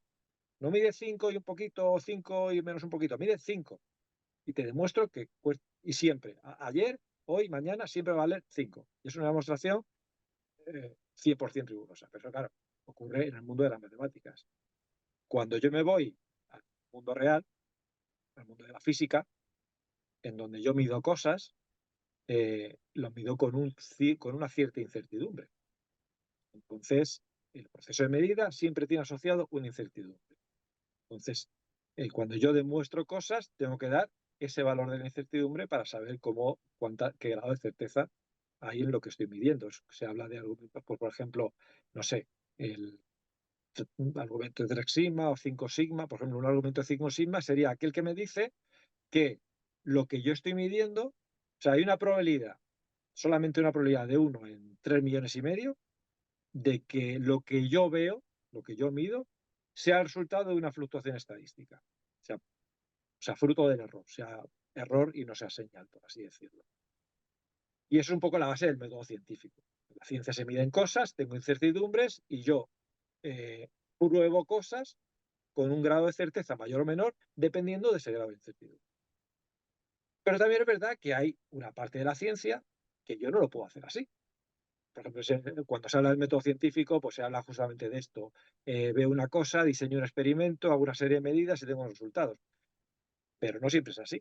O sea, yo creo que todos estamos de acuerdo que el origen del universo cae dentro del ámbito científico y yo no puedo reproducir el origen del universo en un laboratorio. Con lo cual, esto de medir cosas se me cae. Tengo que bajar un nivel más, que es lo que hablaba antes Enrique, de la inferencia a la mejor explicación. Yo puedo desarrollar un modelo que es el modelo cosmológico estándar ahora, que es lo que mejor tengo, o lo que tengo, que mejor explica lo que yo veo. Al final, la inferencia de la mejor explicación es como lo de las pelis de asesinatos. Nadie ve el asesinato, pero lo llevan a un tío, lo llevan a un juicio. Y es a través de una serie de evidencias, de pruebas, en base a la cual lo condenan o no lo condenan. Pero nadie ha sido testigo presencial de que esa persona haya cometido el asesinato. Esta inferencia de la mejor explicación es lo mismo. Yo puedo ver una serie de cosas y en base a eso inferir que realmente lo que dar una explicación o la mejor explicación a lo que yo tengo en la naturaleza. Entonces, en este caso, el tema del ajuste fino o cómo se pasa, por tu pregunta de cómo se pasa del ajuste fino a Dios, pues efectivamente Dios nos sale de una demostración matemática, Dios nos sale de un experimento científico, afortunadamente, porque a mí no me gustaría nada tener un Dios tan pequeñito que se pudiera medir, pesar o cuantificar. O sea, eso no es un Dios para nada, digamos, deseable. Pero sí que el ajuste fino te da en este nivel de la inferencia la mejor explicación.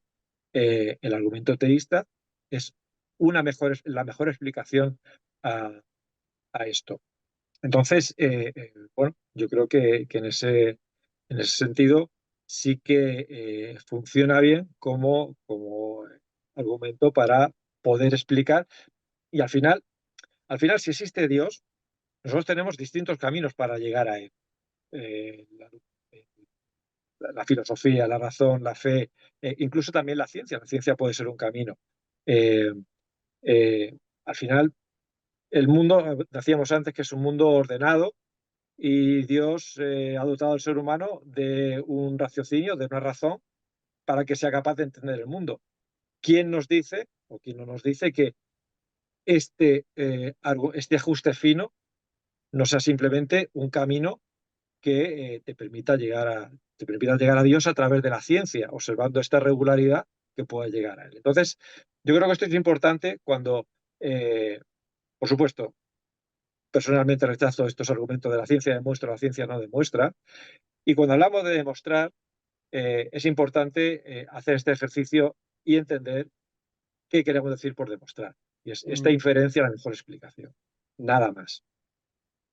Muchas gracias, Enrique. Creo que es muy útil la idea del el ejemplo que pones del juicio. Creo que es muy interesante, ¿no? Y cuál es la mejor explicación ante los hechos que tenemos encima de la mesa. Enrique, Sí, cuéntame no, en este caso, o sea, cómo para ti, porque entiendo que para ti te parece un argumento interesante el ajuste fino, cómo se llega de allí a ese último paso de la idea de Dios. sí, no tengo mucho más que añadir realmente a lo que ha dicho Enrique. O sea, yo también quizás como defecto de profesión, como filósofo, cada vez me intento alejar más de la terminología de la demostración, ¿no? Porque sí que creo que la gente tiende a entenderlo. Incluso cuando uno hace todos los matices posibles, sigue teniendo la gente en la mente la idea de demostración apodíctica, ¿no? Y yo creo que eso Mm. no existe en ningún sitio. Quizás en las matemáticas, aunque bueno, si lo dijéramos a Descartes nos traería su genio maligno y tal, ¿no? Pero si existe en algún sitio es solo en las matemáticas, ¿no? En la demostración en ese sentido apodíctico. Entonces a mí siempre me gusta hablar más de, pues eso, de inferencia a la mejor explicación, etcétera, ¿no? O sea, de inferencia probabilística. O sea, de lo que se trata es de intentar evaluar qué cosmovisión hace más esperable esta evidencia. O sea, qué cosmovisión hace más esperable la existencia de un universo en el que sea posible la vida. Y dado lo que hemos discutido, pues creo que si uno se limita a comparar teísmo y naturalismo, pues creo que el teísmo sale ganando. Quizás no por mucho, pero es que tampoco necesitamos que gane por mucho. Simplemente necesitamos que gane un poco, ¿sabes? Entonces, si la balanza ya se inclina un poquito, pues ya está, eso es suficiente para seguir la evidencia hacia ese camino, ¿no? Con el grado de confianza que sea el correspondiente, eso da igual, eso es otra discusión, ¿no?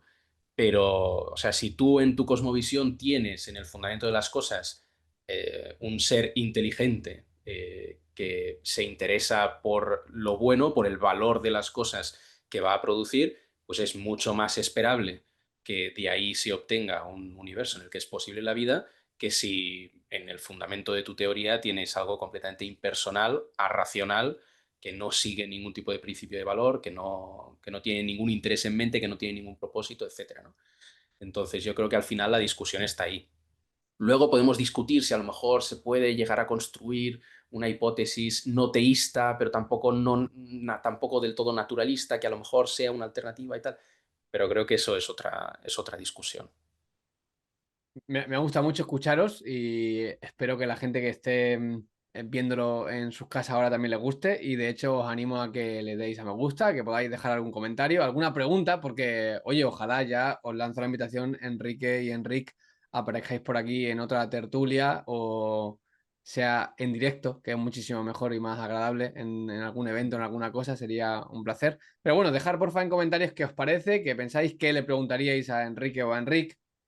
Y sabéis, Enrique y Enrique, que a mí me gusta girar alrededor de la pregunta de Dios en el cafetal y es una pregunta muy recurrente, quizás de manera especial porque no sé si es muy común que en espacios tipo podcast o YouTube se hable del tema. Entonces, Enrique le hemos escuchado más veces hablar sobre el tema, pero a ti no te escucha nunca, Enrique. Entonces, no quería desaprovechar la oportunidad para preguntarte. O sea, me daba la sensación ya, olía desde un poco lejos que ateo no eras. Eh, ¿Eres creyente? O sea, ¿cuál ha sido tu relación con el mundo sobrenatural, con Dios, con la fe? Sí, sí, soy creyente, soy cristiano, soy católico. De hecho, al principio del todo, cuando estaba contando mi biografía, hay una parte que no he contado, que viene bien que cuente ahora, y es que ahora mismo, en la actualidad, soy el presidente de la Sociedad de Científicos Católicos de España. La Epa, Sociedad de Científicos Católicos es una sociedad relativamente joven, porque surgió en Estados Unidos en 2016, es una sociedad internacional, con 5 personas. Es la idea de una persona, Stephen Ball, que es el presidente internacional ahora, eh, y en estos 9 años ha ido creciendo, ya son más de 2.500 personas en 66 países. De esos países, quitando Estados Unidos, que es el país con más número de miembros, el segundo país es España. Y entonces eso hizo que en 2022 se dotara de una infraestructura y de una cierta autonomía a nivel nacional para poder organizar mejor las actividades que hacemos a nivel nacional. Entonces, bueno, esta sociedad, ya aquí aprovecho para decir la web, científicoscatólicos.com, o sea, es científicos católicos todo junto. Ahí tenéis información de las cosas que hacemos, de los grupos de trabajo que tenemos, de las actividades que realizamos.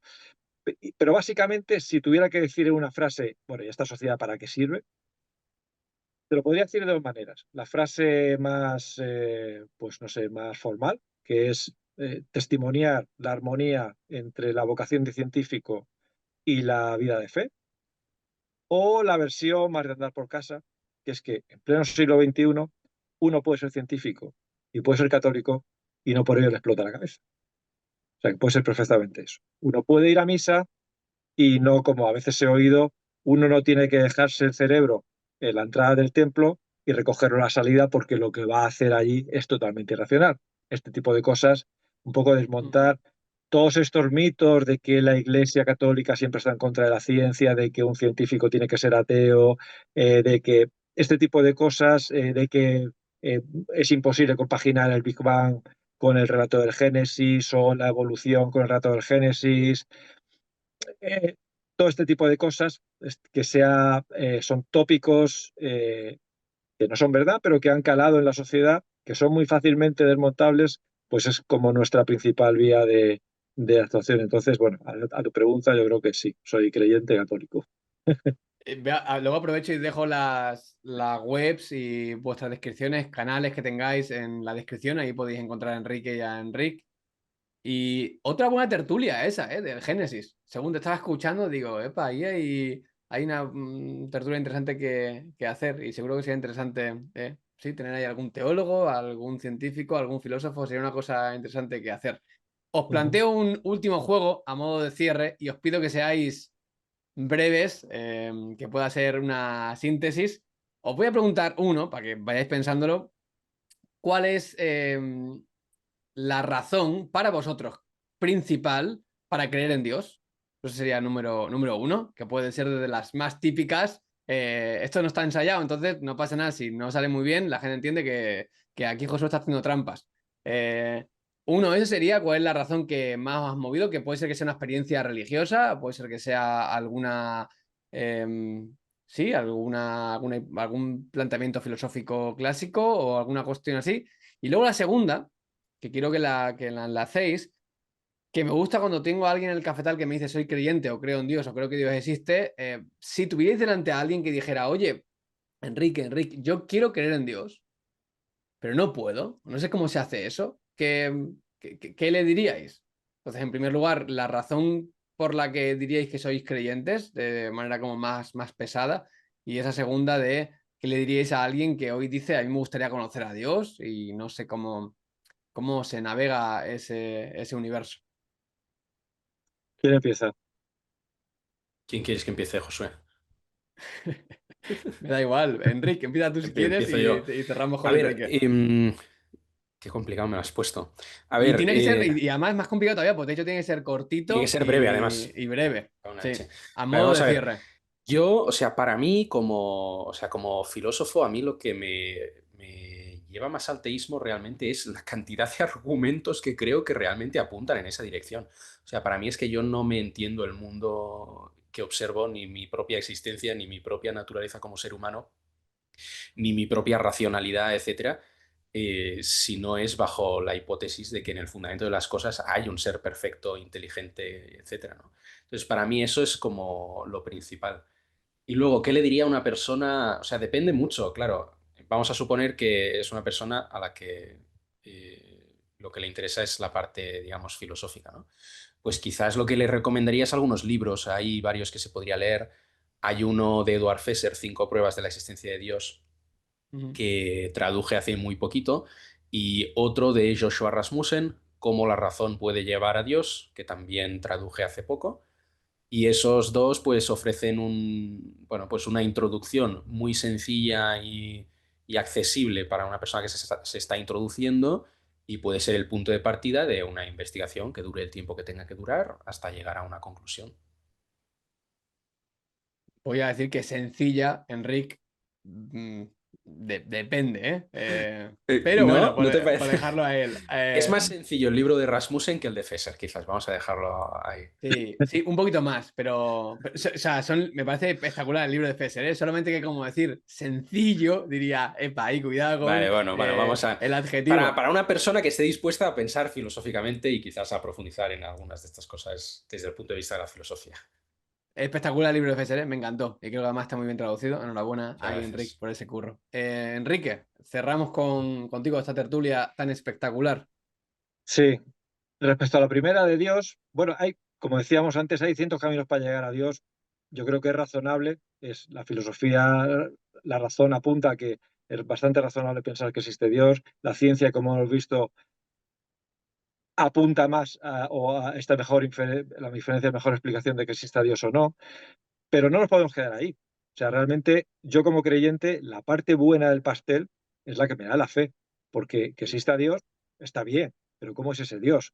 Entonces, como los seres humanos somos tan limitados y tan tarugos que no somos capaces, por nuestras limitaciones, de saber entender cómo es ese Dios, es el propio Dios el que se nos ha revelado y nos ha dicho cómo es. Y esa es la parte guay. O sea, que no es un Dios que yo tenga que hacerle sacrificios para que esté a gusto conmigo, sino todo lo contrario, que es Él el que se sacrifica para que yo me salve. O sea, es una pasada. Entonces, Ujú. digamos que son estos tres caminos. La razón, la ciencia, incluso la historia nos puede apuntar a que es razonable que exista Dios, pero la parte buena te viene por el lado de la fe, que te dice cómo es ese Dios, que eso es espectacular. Entonces, a la segunda pregunta de una persona que quiere creer en Dios y no puede, y no dice, oye, pues esto es súper guay, lo que me has dicho, me gusta ir a creer. Yo le diría, mira, yo lo único que puedo hacer es quitarte las piedras del camino. Es decir, esos tópicos que te podrías apartar de Dios, esa cosa de que la ciencia va en contra de Dios, no existe. Yo te quito las piedras, pero al final el Papa Benedicto XVI nos decía que la fe es un encuentro personal con Dios. Yo te quito las piedras y dejar el camino libre para que te encuentres con Dios. Y para ese encuentro, para tener fe, al final se necesitan tres cosas, que son inteligencia, voluntad y gracia. Inteligencia es yo sé que existe un Dios, ¿vale? Perfecto, yo razono y sé que existe un Dios. Voluntad, yo quiero creer en ese Dios.